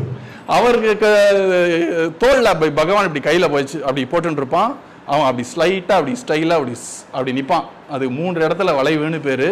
அவன் அப்படி, நீ அந்த ராஜகோபாலனை பார்த்தாலும் ரொம்ப ஆச்சரியமா இருக்கும். ஒரு மாதிரி இப்படி நிற்பான். நம்மளால அப்படிலாம் நிற்கவே முடியாது. நின்னோன்னா நேரம் ஆர்த்தோபீடிக் சர்ஜனை தான் பார்க்கணும். இப்படி நிற்கிறான் அவன் இப்படி ஒருத்தர் மேல அப்படி கை, ஒருத்தர் ஒரு இடத்துல அப்படி சாட்டை கையில வச்சுட்டு இருப்பான். ராஜகோபாலன் மாடு மேய்க்கக்கூடிய கண்ணனா. அந்த ராஜகோபாலனை பார்த்தா குழந்தையா இருப்பான். ஒரு நாள் அந்த ராஜகோபாலன் தவழ்ற மாதிரியான ஒரு அலங்காரம் பண்ணி வைப்பார்கள். குழந்தை கட்டி தூக்கலாம் போல இருக்கும். ஒரு நாள் என்ன பண்ணிட்டார்கள், இந்த ராஜகோபாலனுக்கு ராமருடைய வேஷம் போடுறேன்னு ஒரு நாள் உற்சவத்துல உண்டு. அப்போ நம்ம ஸ்ரீ ஸ்ரீ அண்ணா நினைச்சாராம், இந்த ஒரு நல்ல ஒரு குறும்புக்கார கண்ணனுக்கு போய் ராமர் குறும்பெல்லாம் பண்ண மாட்டார். ராமர் பாலலீலை நீங்க படிச்சிருக்கீங்களா? அவர் கோலி விளையாடினார். இதெல்லாம் கேட்கறதுக்கே சரியா வரல இல்லை நமக்கு. ஏன்னா அவர் ஒரு அவதார மரியாதா புருஷர், அந்த மாதிரியான ஒரு அவதாரம். அதனால அதை அப்படிதான் பார்க்கணும்னு வால்மீகி ஒரு லைன் எழுதல. அவர் பாலலீலை பிறந்த உடனே பட்டுன்னு 12 வருஷம்னார், கல்யாணம்னு முடிச்சு விட்டார். அவர் பொதுவா எல்லாம் கல்யாணம் வரைக்கும் இப்படி இப்படி இருப்பார்கள். கல்யாணம் ஆனோன்னா எல்லாம் ரொம்ப பயங்கர ஸ்டிஃப் ஆயிடுவாங்க இல்லையா? ஏன்னா இப்போ குடும்பம்னா மரியாதை காப்பாற்றணுமேனு. நமக்கு ராமச்சந்திர பிரபு கல்யாணத்துக்கு முன்னாடியே அப்படிதான் இருப்பார். ரொம்ப கருணாமூர்த்தி தான், ரொம்ப தயாளு தான். ஆனா ஒரு கம்பீரம் இருக்கும் அவருக்கு. அந்த ராஜகோபாலனை போய் இப்போ ராமர் வேஷம் எப்படி செட் ஆகும் அப்படின்னு நினைச்சிருந்தாராம். அவரே எழுதியிருக்காரு. இது இப்படிதான் அர்ச்சாவதாரத்தெல்லாம் அனுபவிக்கணும்னு காட்டுறார் மகான். ஒரு நாள் அவர் போகும் பொழுது பார்த்தா ஒரு ராமர் புறப்பாடு நடந்துதான். ஆஹா எவ்வளவு கம்பீரம்னு கண்ணத்துல போட்ட போது தான் புரிஞ்சுதான், அடடா நம்ம ராஜகோபாலன் பாரு கையில வில்லெல்லாம் எடுத்த உடனே எவ்வளவு கம்பீரமா இருக்கான் பாருன்னு தோணித்தான் அவருக்கு. அந்த மாதிரி கிருஷ்ணன் கம்பீரமா இருக்கணும்னு நினைச்சா கம்பீரமா இருப்பான். விளையாட்டு பயலா இருக்கணும்னா விளையாட்டு பயலா இருப்பான். சகாவா இருக்கணும்னா சகாவா. அவனால எல்லாம் பண்ண முடியும். அதனால அவர் சொல்றார், எப்படிப்பட்ட கிருஷ்ணன் கம்பீரமா வந்து உட்கார்ந்தான் தெரியுமா? இந்த யுதிஷ்டர் ஒருத்தருக்கும் ஒரு ஒர்க்கு கொடுத்தாராம். என்ன ஒர்க்கு கொடுத்தாருன்னா, இந்த துரியோதனனுக்கு என்ன ஒர்க்கு கொடுத்தாருன்னா, மொத்தமா ட்ரெஷரி கருவூலம்னு சொல்றோம் இல்லையா, அந்த கருவூலத்துல யார் யாருக்கு எவ்வளவு செலவு அப்படிங்கிற விஷயத்த துரியோதனன் கொடுத்தார். ஆக்சுவலா கையில தானம் பண்றத கர்ணனுக்கு கொடுத்தாரு. எல்லாரும் சேர்ந்துதான் பண்ணாங்க ராஜசூய யாகம். இந்த ராஜசூய யாகம் பண்ண அப்புறம் தான் இவனுக்கு ராஜா அசூயம் வந்துருச்சு. ஒரேடியா அவனுக்கு பொறாம வந்ததே எதனாலன்னா, இவ்வளவு செல்வமா பத்தி நெறிஞ்சது அவனுக்கு. அதனால துரியோதனன் இருந்தான். துரியோதனை ஏன் போட்டார் அப்படின்னா, தர்மருக்கு நல்லா தெரியும் இவன் நல்லா பொறாம பிடிச்ச ஆளு. இந்த கருவூலத்துல 1 பைசா மிச்சம் இருக்க கூடாதுன்னு நல்ல டபுள் ஸ்பீடில் எல்லாருக்கும் கொடுப்பான். அதுதான் நமக்கும் வேணும். அதனால உட்காரவே அவனுக்கு. கர்ணனுக்கு கொடுக்கறதே ரொம்ப ஆசை. அவனுக்கு இருக்கக்கூடிய நல்ல குணத்துல கொடுக்கணும்னு ஆசை. சில பேர் அப்படிதான் இருந்தார்கள். தமிழ்நாட்டிலே நிறைய பேர் இருந்தார்கள். மற்ற விஷயத்தெல்லாம் அவங்க கேரக்டர் எப்படின்னு தெரியாது. ஆனா யாராலும் ஒண்ணு வந்தா அவங்களால கொடுக்காம இருக்க முடியாதுன்னு நிறைய பெரியவர்கள்லாம் இருந்தார்கள். அப்படி கர்ணனுக்கு கொடுத்தார்கள். எல்லாருக்கும் கொடுத்தாச்சு. கிருஷ்ணன் வந்து நிக்கிறான், அப்படி ரொம்ப பவ்யமா வந்து நிக்கிறான். உடனே யுதிஷ்டரை பார்த்து கேட்டா, கிருஷ்ணா என்னப்பா அப்படின்னா, அண்ணா எனக்கு எங்க கைங்கரியம் அப்படின்னா, எல்லாம் புக்கா எடுத்தேப்பா, ஒன்றும் கிடையாது உனக்கு. இல்லை நான் ஏதாவது ஒரு கைங்கரியம் பண்ணுவேன். உடனே இப்படி பார்த்தாரு, எனக்கு ஒன்றும் தெரியலையே. எனக்கு தெரியுமே அப்படின்னார். என்னன்னா, வரக்கூடிய பாகவதர்களுக்கெல்லாம் பாத பூஜை, பாத பிரக்ஷாடனம் பேரு, காலில் தண்ணி விடுற கைங்கரி நான் பண்றேன்றான். யாரு? கிருஷ்ணன். உலகத்தை படைச்சவன், உலகத்தை காக்குறவன், அவனை நினைச்சு கூட பார்க்க முடியாது, புத்திக்கு எட்டாதவன், வேதம்லாம் அழறது, அவன் எங்க இருக்கான்னு தேடுறது. அப்படிப்பட்ட கிருஷ்ணன் யாருடைய பாதத்திலேருந்து வரக்கூடிய ஜலத்தை நம்ம தலையில புரோக்ஷனம் பண்றோமோ அந்த கிருஷ்ணன் எல்லாருடைய பாதத்தையும் நான் அலம்புறேன்னு நின்று இருக்கானாம். இந்த யுதிஷ்டர் எவ்வளோ கேட்டு பாட்டார், இல்லை இதை இப்படிதான் இருப்பேன் அப்படின்ட்டான். உடனே சரின்ட்டார். இந்த கிருஷ்ணன் என்ன பண்றான், பெரிய சபை எல்லாம் ஜிலு ஜிலுன்னு வந்துட்டு இருக்கா. கிருஷ்ணன் அந்த வேஷ்டி எல்லாம் வந்து நல்லா தழைய கட்டினா ஒரு வாட்டியும் நம்ம கால் அழினா மொத்தமா வேஷ்டி நனைஞ்சிரும் இல்லையா, நல்லா இழுத்து நல்லா கச்சான்னு சொல்லுவார்கள், நல்லா இழுத்து கட்டுறான். அந்த உழவர்கள்லாம் இழுத்து கட்டிப்பார்கள் இல்லையா, அந்த மாதிரி இழுத்து கட்டின்னு இருக்கான். மேல அழகா இருக்கக்கூடிய பீதாம்பரத்தை இழுப்புல கட்டினான். வரவர்கள்லாம் பார்த்து ஸ்வாகத்தம்ன்றார். அவர்களுக்கெல்லாம் கை கால்லாம் நடுங்கிறது, யாராரு ஸ்வாகத்தம். இதை பொதுவா வரவங்களுக்கெல்லாம் நம்ம பன்னீர் போடுற அந்த இடத்துல உட்கார சொன்னாலே நமக்கு ஒரு மாதிரியா இருக்கும். இவன் என்ன பண்றான்னா, வரவங்களுக்கெல்லாம் பாதத்துல தண்ணி விட்டுன்னு இருக்கான். வரவர்கள்லாம் அவன் பாத பிரக்ஷாடனம்னு பேரு, பாதல தண்ணி கொடுக்குறான். அப்படி ஒரு சொம்பல இருந்து வாருங்கள்ன்றா இப்படி நிக்கிறான். இதெல்லாம் எது வரைக்கும்னா, உள்ள டிஸ்கஷன் ஓடின்னு இருக்கு, யாருக்கு முதல் பூஜை அப்படின்னார். உடனே கிருஷ்ணனுக்கு எல்லாம் முடிவாரு. இதெல்லாம் கிருஷ்ணனுக்கு தெரியாது, வெள்ளம் அவன் மாட்டுக்கு அவன் வேலையை பார்த்துட்டு இருக்காங்க. உடனே சொன்னார்கள், எங்க கிருஷ்ணன் தேடுறார்கள். பார்த்தா எங்கேயும் காணும், சபையில காணும், இந்த சைடுல காணும், பிரைவேட் ரூம்ல காணும், இப்பெல்லாம் அந்த மண்டபத்துல மணமனகா அறையில காணும், மணமகள் அறையில காணும், ஏன்னா ரிசப்ஷன்ல நின்று இருக்கான், எல்லாருக்கும் தண்ணி விட்டு இருக்கான். உடனே ஒருத்தர் வந்து கேட்கிறாராம், யாரோ வரார், நக்குலரோ யாரோ வந்து சொல்றார், கிருஷ்ணா உனக்கு தான் முதல் பூஜை அப்படிலாம் சொல்லலையா. அப்படியா அப்படின்னா, அப்படி எடுத்தான் பாருங்க, அந்த ஒரு இடுப்பு துணி அப்படி எடுக்கிற வேகத்திலே கச்சம் தில்னு கீழே போச்சான், நல்ல வரி வரியா கீழே போச்சான். அந்த மேல் துண்டை அப்படி போட்டுட்டான். இப்பெல்லாம் யாரோ ஸ்டைல்ன்றாரு, அதெல்லாம் பார்க்காதவான்னு சொல்றேன். அப்படி போட்டு நடந்தான் பாருங்க, 2 செகண்ட் முன்னாடி பார்த்த கிருஷ்ணனான்னு எல்லாருக்கும் இது கால் அலமினவர் கை ஏன்னா அப்படி நடக்கிறான். அதான் கம்பீரம், அதான் கிருஷ்ணன். அந்தந்த இடத்துல எப்படி இருக்கணும், ஜம்முன்னு இருந்துட்டு வந்துடுவான். இது வேணாம் அது வேண்டான்னு அவனே பார்க்கறது இல்லை. வந்தான், வந்து உட்காந்தான், கம்பீரமா உட்காந்தான். அந்த பீஷ்மர் அதை ஞாபகம் வச்சுட்டு இருக்கார். இங்க இருக்கிறது ராஜா மட்டும் இல்ல, முனிகள் இருந்தார்கள், தேவர்கள் வந்தார்கள், எல்லாரும் வந்தார்கள். கிருஷ்ணனுக்கு முதல் பூஜை பண்றதை பார்க்கக்கூடிய பாக்கியம் தனக்கு கிடைக்கணுமேனு முனிகண சங்குலேந்தா சதசி யுதிஷ்டிர ராஜசூயேஷாம். முதல்ல யுதிஷ்டர்னால தான் கிருஷ்ணன் வந்தா. இங்க அர்ஜுனனையே பார்த்து அர்ஜுனனுடைய நண்பா, அர்ஜுனனுடைய நண்பான்னு சொன்னோன்னே யுதிஷ்டர் கொஞ்சம் மனசு கஷ்டப்படுமோ என்னமோ தெரியல, படாது. இருந்தாலும் யுதிஷ்டர்னால தானே கிருஷ்ணன் வந்தான்னு உடனே யுதிஷ்டரையும் கிருஷ்ணரையும் சேர்த்து ஸ்மரிக்கக்கூடிய ஒரு லீலையை ஞாபகிச்சின்றார். என்னன்னா, ராஜசூய யாகத்துல அங்க யுதிஷ்டிரர் பக்கத்துல நிக்க அந்த பகவான் ஸ்ரீ கிருஷ்ணன் முக்கிய பூஜையை தான் ஏத்துண்டு கொண்ட அந்த விஷயம் அர்ஹணம் உபபேத ஈக்ஷணியோ மம திருஷி கோச்சர ஏஷா விராத்மா. அடடா, என் முன்னாடி வந்து நிக்கிறியே கிருஷ்ணா, அப்படி ஒரு பெரிய பூஜை வாங்கிட்ட நீ என் முன்னாடி இப்ப வந்து நிக்கிறியேன்னார். இப்போ அவருடைய டைம் வந்துருத்துன்னு புரிஞ்சிருத்து. உடனே அவர் பார்த்தார், இனிமே ரொம்பலாம் கிருஷ்ண லீலையெல்லாம் நினைச்சு உருகிந்தோன்னா நம்ம கிளம்பியே போக முடியாதுன்னு கொஞ்சம் வேதாந்தமா நினைக்க ஆரம்பிச்சிட்டாராம், தத்துவமா நினைக்க ஆரம்பிச்சிட்டாராம். உடனே அவர் சொன்னாராம், கிருஷ்ணா உள்ள இருக்கக்கூடிய என் மனசுக்கும் சாட்சியா இருக்கக்கூடிய உள்ள ஒன்னையும் நான் பார்த்துட்டேன், வெள்ள நிக்கக்கூடிய ஒன்னையும் பார்த்துட்டேன், ரெண்டத்தையும் உள்ளையும் நீயா தான் இருக்க, வெள்ளையும் நீயா இருக்க, அப்படிப்பட்ட ஒன்னை நான் வந்து இப்போ அடையறேன் உன் அருளால் அப்படின்னார். ஓஞ்சார். அந்த ஓஞ்ச போது அந்த ஒரு முகூர்த்தம், ஒரு 45 நிமிஷம், 1 hour அப்படியே எல்லாம் நிசப்தமா போயிட்டார்களாம். எதனால நிசப்தமா போயிட்டார்களாம்? துக்கத்தினால எல்லாம் இல்ல, அந்த ஒரு நிசப்தமான அந்த நிலையில அடைஞ்ச அவர் சுத்தி இருக்கக்கூடிய அந்த சூழலும் நிசப்தமாயிடுதான். நிசப்தம்னா என்ன அர்த்தம்னா சப்தம் இல்லாததுன்னு அர்த்தம். நம்ம எல்லாம் வாய முடின்னு எல்லாம் உட்காரலாம், ஆனா மனசுல 1000 எண்ணங்கள் ஓடும் இல்லையா, அப்படி கூட இல்லையாம், எல்லாம் மௌனம் ஆயிடுத்தாம். ஃபார் 45 minutes அப்படியே எல்லாரும் அந்த மௌனத்தில் இருந்தார்கள். அது என்ன ஒரு அனுபவம்னு யாருக்கும் சொல்ல தெரியல. ஒரு உதாரணம் சொல்றேன். நம்ம சத்சங்கத்தில் ஒருத்தர் தன்னுடைய சரீரத்தை விட்டு கிளம்பினார் சென்னையில். அப்போ ஒரு அம்மாவை அனுப்பினார் குருநாதர், போய் பார்த்துட்டு வா அந்த வீட்டை. உடனே அவங்க அப்பதான் கிளம்பியிருக்காங்க, எவ்வளோ சோகமாக இருக்கணும் வீடு. அவங்க போயிட்டு வந்து குருநாதர் அழகாக கேட்டார்கள் அவங்கள, என்ன எப்படி இருந்தது அவங்க வீட்டுக்கு போயிட்டு வந்தேன். அவங்க சொன்னாங்க ஏதோ ஒரு பூஜை ரூமுக்கோ கோவிலுக்கோ போயிட்டு வந்த மாதிரி இருந்ததுன்னு. அதனால தான் உன்னை அனுப்பிச்சேன் அப்படின்னாராம். ஏன்னா அவர் என்கிட்ட தான் வந்திருக்கார், அதனால அங்க யாரையும் அழக்கூடாதுன்னு சொன்னேன்.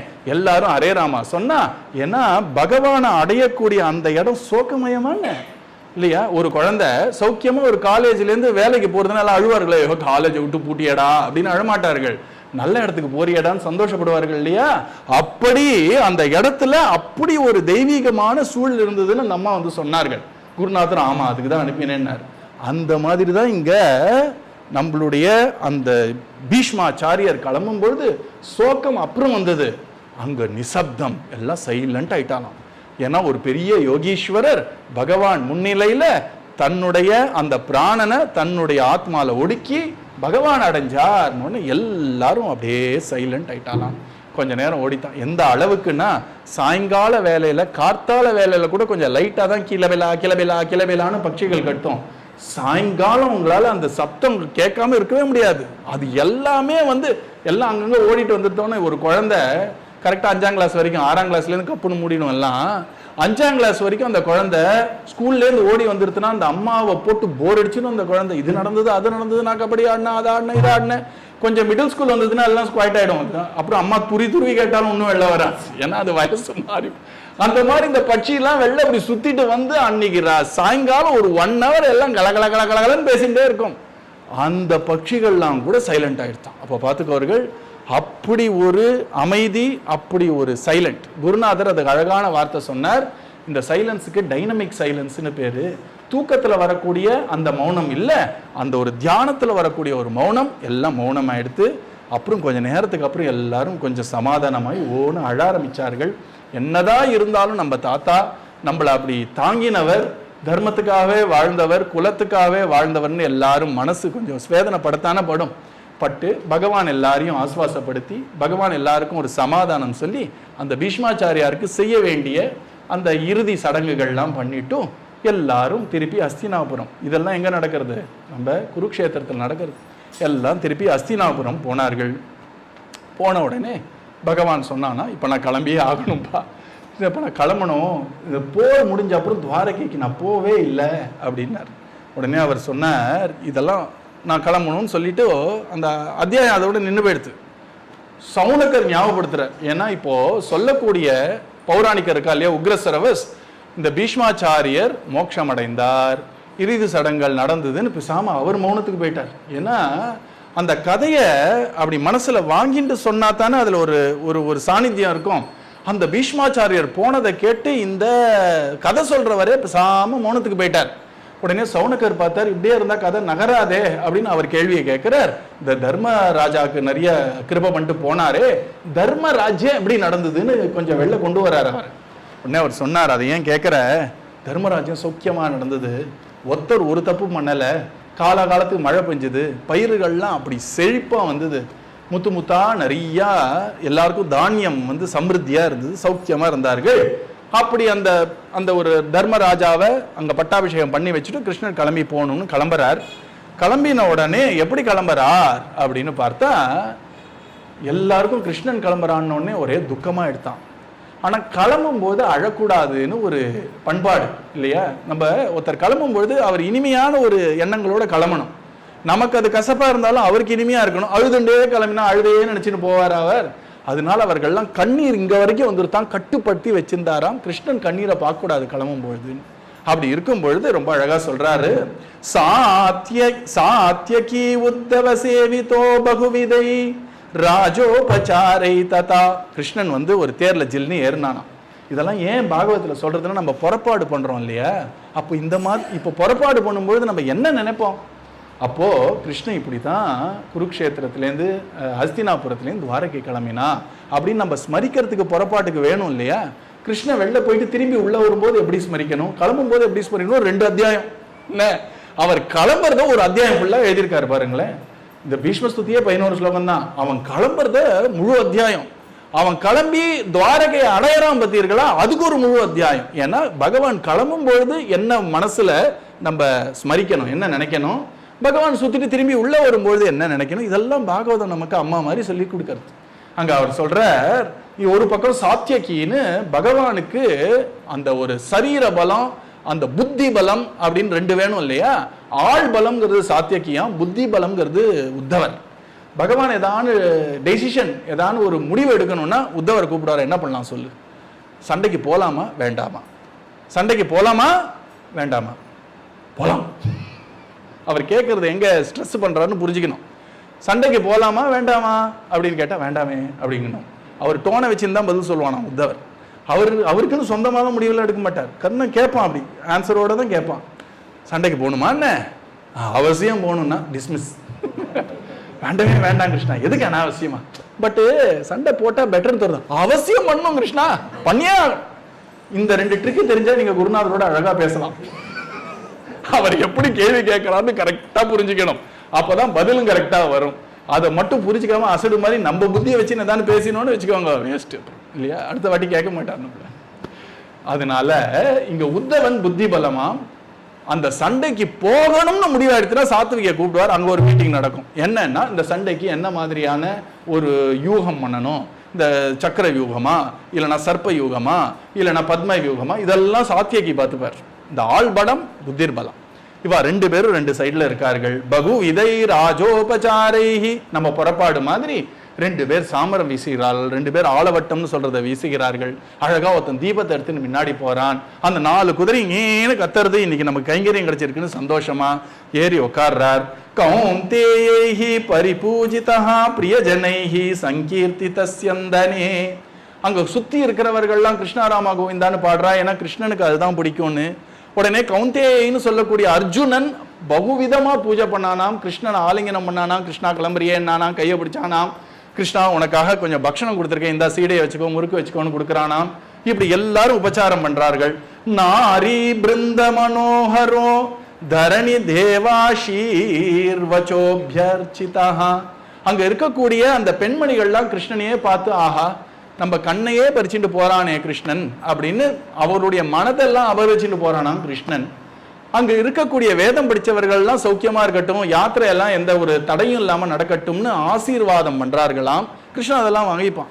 கோபிராமணியோ அப்படின்னு லோகா சமஸ்தா சுகினோ பவந்துன்னு பகவான் எப்பவுமே இந்த வேதம் படிச்சவாள் மேல ஒரு மரியாதை உண்டு. அவர்கள் போடக்கூடிய அக்ஷதையெல்லாம் இந்த மேல் துண்டுல வாங்கி வச்சுப்பானாம், கொஞ்சம் எடுத்து தலையில போட்டுக்கிறானாம்.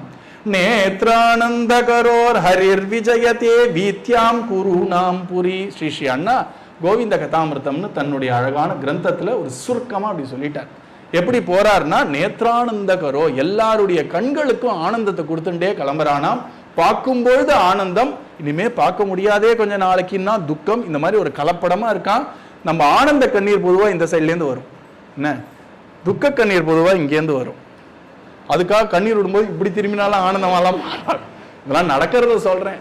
துக்க கண்ணீர் உப்பா இருக்கும், ஆனந்த கண்ணீர் ஸ்வீட்டா இருக்குமா, அதனால டேஸ்ட்லாம் பண்ணி பார்க்காதீங்க, சொல்றேன் உங்களுக்கு. ஆனா இங்க இருக்கக்கூடிய அந்த ஒரு அஸ்தினாபுர ஜனங்களுக்கு இந்த ஆனந்த கண்ணீரும் பெருகிறதாம், துக்க கண்ணீரும் பெருகிறதாம். என்ன இருந்தாலும் கண்ணீர் ரெண்டையும் நடக்கி வச்சிருக்காங்களாம் கண். அது எப்படி பண்ணார்களோ அவர்களால தான் முடியும்.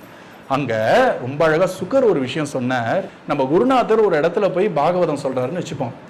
அவர் என்ன பண்றார், 7 நாட்கள் கிருஷ்ண கதையை சொன்னார். இப்போ ரீசெண்டா தூத்துக்குடியில சொன்னார் இல்லையா, ஒரு முதல் நாள் சந்தோஷமா உட்காருவார்கள், 2வது நாள் சந்தோஷம், 3வது நாள் சந்தோஷம், 4வது நாள் ஆனந்தம், 5வது நாள் பேரானந்தம், 6வது நாள் பகு பேரானந்தம், 7வது நாள் வந்துருத்துனாலே அச்சோ முடிய போறதே முடிஞ்சா அவர் கிளம்பிடுவாரே அப்படின்னு அவர்கள் இந்த குருநாதர் கிருஷ்ண கதையை சொல்லிட்டு கிளம்புறார்.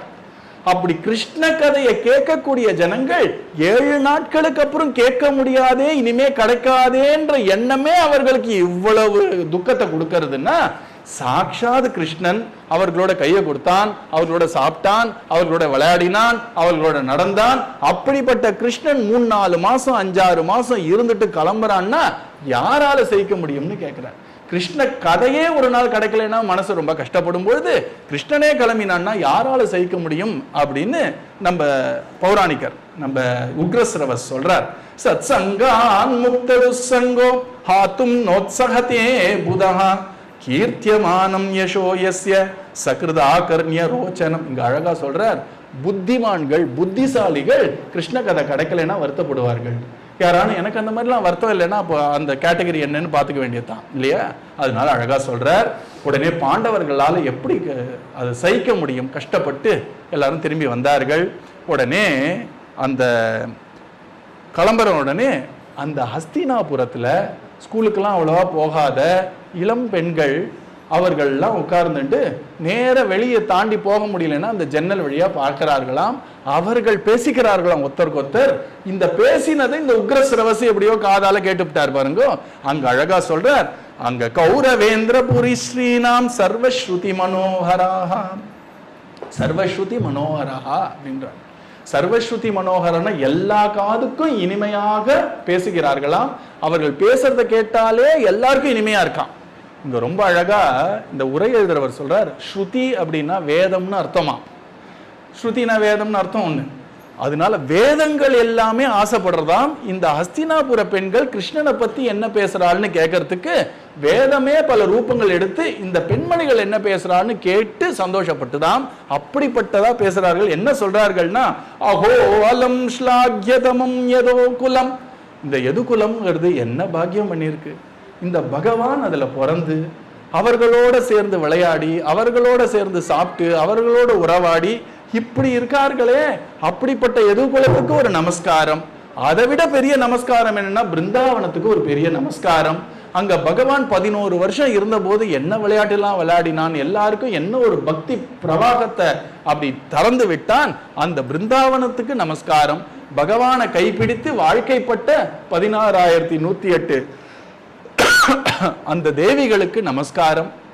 இந்த கோபியைகள்லாம் தன்னுடைய வாக்கு, தன்னுடைய பிராணன், தன்னுடைய சரீரம் எல்லாம் கிருஷ்ணனுக்கு கிருஷ்ணனுக்கு கிருஷ்ணனுக்கு இருந்தார்களே, அவர்கள் பக்திக்கு ஒரு நமஸ்காரம்.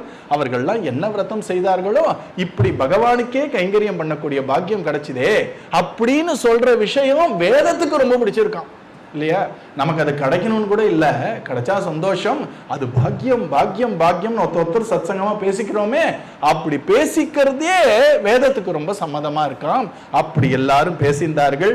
பேசின்ற உடனே பகவான் தன்னுடைய கண்ணாலேயே அப்படி எல்லாருக்கும் பார்வையினாலேயே எல்லாருக்கும் ஒரு ஆஸ்வாசப்படுத்தி அவர்களெல்லாம் சந்தோஷப்படுத்தி கொஞ்சம் கொஞ்சமா நகர்றது. எப்படின்னா மண்டகப்படின்னு சொல்லுவார்கள். 2 வீடு தள்ளினா டபால் நின்றுடும். உடனே ஒருத்தர் வருவார், கிருஷ்ணா ஞாபகம் இருக்கா 2 மாசம் முன்னாடி என்னை வந்து பார்த்து 2 வார்த்தையை சொன்னேன். அடுத்த வீடு அடுத்த வீடு ஒரு ஆத்துலயும் ஹாரதி எடுக்கிற மாதிரி எல்லாரும் வரார்கள். கிருஷ்ணன் இப்ப எப்போ பார்ப்போமோ அப்படின்னு வந்து பார்த்துட்டு போறார்கள். மெதுவா நடக்கிறது அந்த புறப்பாடு. அந்த ஊரை தாண்டின உடனே கொஞ்சம் வேகம் பிடிக்கிறது. வேற ஏதாவது கிராமத்துக்கு போனா அந்த கிராமத்துல எல்லாரும் வந்து நிற்கிறார்கள். எல்லாரும் பூர்ண கும்பத்தோட நிற்கிறார்கள். பகவானை பார்க்கிறார்கள், சந்தோஷப்படுறார்கள். பகவான் ஷார்ட்கட்ல போலியாம், எல்லாருக்கும் தரிசனம் கொடுக்கணும்னு லாங் ரூட்ல போறான். நிறைய பேர் என்ன நினைக்கா, இந்த புறப்பாடு டக்குன்னு போயிட்டு அப்படி வர வேண்டியது. அதுக்கா புறப்பாடு இருக்கிற வீதியெல்லாம் சுத்தின்னு வரதுக்கு தான் புறப்பாடு. இதோ போனோம் வந்தோன்னு உள்ள வரதுக்கா புறப்பாடே எதற்கு அப்படின்னா, கிருஷ்ணன் தங்கக்கூடிய மாளிகையில எல்லாரும் வந்து பார்க்க முடியாது. எல்லா பொதுஜனங்களும் வர முடியுமா? நான் கிருஷ்ணனை பார்க்கணும்னா உள்ள விட்டுருவார்களா?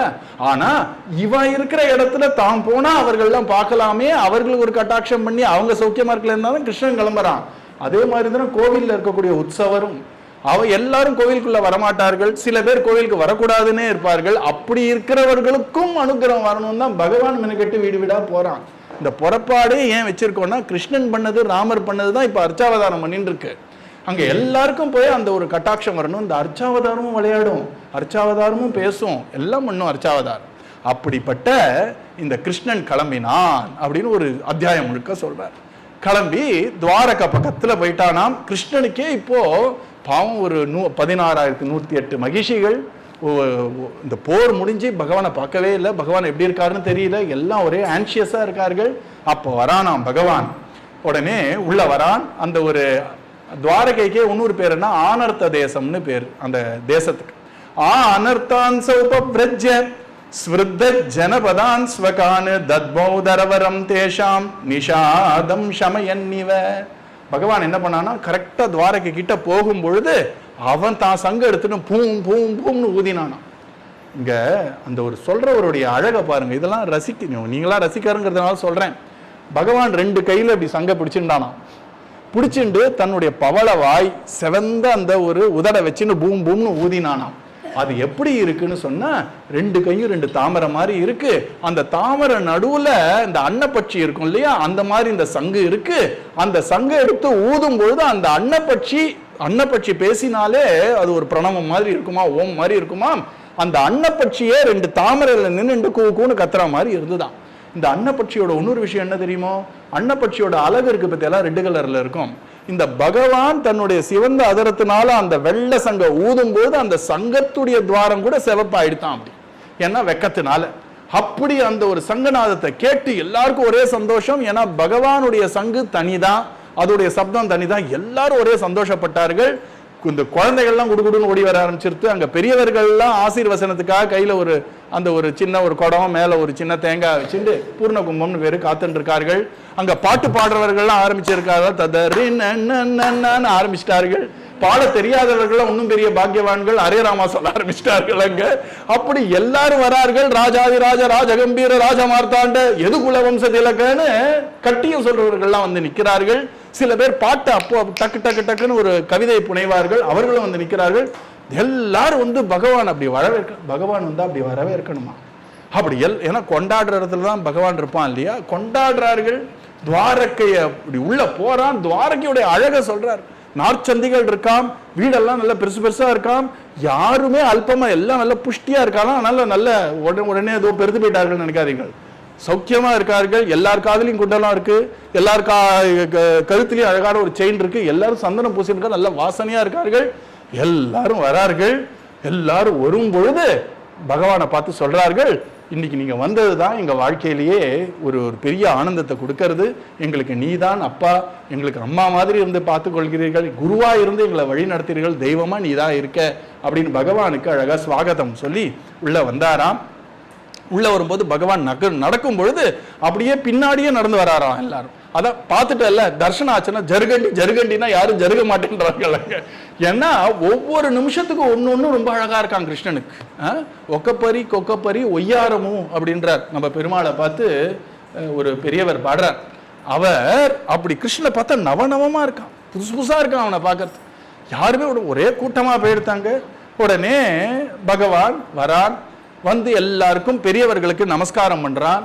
தன்னோட சமமா இருக்கிறவங்களுக்கு கை கொடுக்கறான். ரொம்ப க்ளோஸா இருக்கிறவங்கள ஆலிங்கனம் பண்றான், அவளை கட்டிக்கிறான். அப்புறம் தனக்கு சின்னவர்கள் வந்து அவனை நமஸ்காரம் பண்றான், அவருக்கு ஒரு சின்ன அக்ஷதைய போடுறான். அப்படி ஒத்தொத்தருக்கு எப்படி வேணுமோ அந்த மாதிரியான ஒரு மரியாதை பண்ணிட்டு நேரா வரான். தான் உன்னுடைய அந்தப்புறத்துக்குள்ள வரும்பொழுது தன்னுடைய மனைவிமார்கள்லாம் பார்த்து சந்தோஷப்பட்டார்கள். இவ்வளவு வருஷத்துக்கு அப்புறம் பார்க்குறோமேன்னு ரொம்ப சந்தோஷப்பட்டு அவனுக்கு அழகா தாம்பூலம் கொடுத்து அவனுக்கு பாத சேவையெல்லாம் பண்ணி விடுறார்கள். அப்போ இங்க ரொம்ப அழகா ஒரு உபமானத்தோட உபமானம் அப்படின்னா ஒரு உவமையோட ஆரம்பிக்கிறார். இங்க முடிக்கும் போது உண்மையோட முடிக்கிறார். என்ன சொல்றாருன்னா, இந்த ஒரு பகவான் வந்து அவன் சொல்றானா, அவன் அழகா பேசுவான் பகவான், ஆனா பொய் சொல்ல மாட்டான். உன்னை நான் எப்போ பார்ப்பேன்னு அடுத்து தெரியுமா அப்படின்னாலாம் அந்த மனைவிக்கு எவ்வளோ சந்தோஷமா இருக்கும். பேச தெரியாதுதான் இப்போ ப்ராப்ளமே நம்ம எல்லாருக்கும். அழகா பேச வேண்டியது தானே, நல்லா கலகலன்னு இருக்க வேண்டாம். வீடுனா கலகலன்னு இருக்க வேண்டாமா, அதெல்லாம் கிருஷ்ணன் தான் காட்டுறான். உள்ள வந்தோடனே குழந்தை வந்தா மேலே தூக்குறானாம். டே நீ பார்த்துருக்கணும்டா படவா, அங்கே எப்படி இருந்தது தெரியுமா, உங்க அப்பா என்ன பண்ணேன்னு தெரியுமா அப்படின்னு இந்த குழந்தை கதையெல்லாம் சொல்றான். உண்மையாக தான் இருக்கும் மோஸ்ட்லி. அப்படி வந்தாடா, அப்படி அடிச்சாடா, இப்படி போனா குழந்தைக்கு ஒரே சந்தோஷம். அந்த மனைவியை பார்த்து உன்னை பாப்போமான ஆயிடுச்சு எனக்கு தெரியுமா அப்படி. உண்மையான அன்பு தான். அப்போ எவ்வளோ அன்பு இருக்கும். அந்த மனைவியெல்லாம் நினைச்சுதான் கிருஷ்ணன் என்கிட்ட வசப்பட்டு இருக்கான்னு நினைச்சான். கிருஷ்ணன் யாருக்கும் வசப்படவன் கிடையாது, அன்புக்கு தான் வசப்படுறவன். எப்படி இருந்தது அப்படின்னா, நான் எனது அப்படின்ற எண்ணங்கள் நம்மளுடைய ஆன்மாக்கு கிடையாது, மனசுக்கு தான். ஆனால் ஆன்மா என்ன நினைச்சுட்டு இருக்கிறது, நான் எனதெல்லாம் என்னோடதுன்னு நினைக்கிற மாதிரி இந்த மனைவிமார்கள்லாம் கிருஷ்ணன் என்கிட்ட தான் வசமாக இருக்கான்னு நினைச்சார்களாம். பகவான் நினைச்சிட்டு போட்டுமேன்னு சந்தோஷமா இருக்கான் அவர்களோட. இப்படி பகவான் துவாரகையை போய் அடையறான். இப்படி துவாரகை போய் அடைஞ்ச உடனே அடுத்தது கேள்வி. இப்போ தாரகை அடைஞ்சான்னு அவர் சமாயிட்டார். உடனே அடுத்தது கேட்கிறார், சுவாமி இந்த பரீட்சித்துன்னு ஒருத்தன் பிறந்தான்னு சொன்னேன், அந்த பரீட்சித்துடைய கதையை நீங்க சொல்ல வேண்டாமா? இந்த பரீட்சித்தை வந்து பகவான் கர்ப்பத்துல காப்பாத்தினான்னு சொன்னீரே, அந்த பரீட்சித்துடைய கதையை எடுத்து சொல்லும் அப்படின்னு சொன்ன உடனே இந்த 12வது ஒரு அத்தியாயம் ஆரம்பிக்கிறது. பரீட்சித்தோட ஜனனம், அந்த பரீட்சித்துடைய ஜனனம், அப்புறம் யுதிஷ்டருடைய ஒரு பிரலாபம், இதெல்லாம் நம்ம அடுத்த வாரம் பாகவதத்தில் பார்க்கலாம். சர்வத்திர கோவிந்த நாம சங்கீர்த்தனம்.